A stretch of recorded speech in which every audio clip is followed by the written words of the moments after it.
Open any web browser and navigate to bergen.edu/dual enrollment.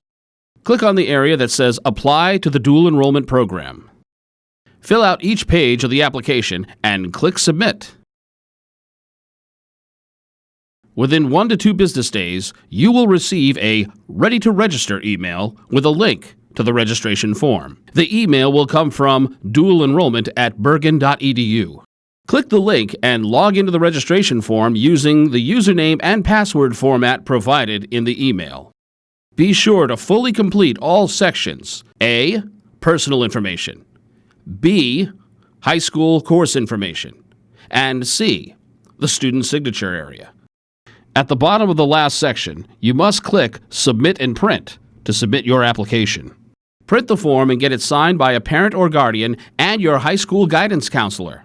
You will receive an email from forms@bergen.edu with a link to upload the signed copy of the form.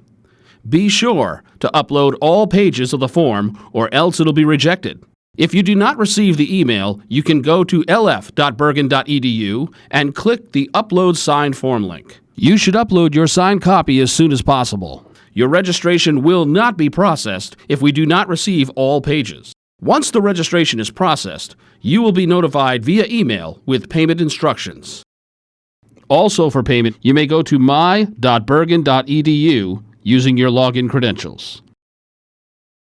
For password assistance, please contact the BCC Help Desk at 201-879-7109. For all other questions about dual enrollment, email dualenrollment@bergen.edu.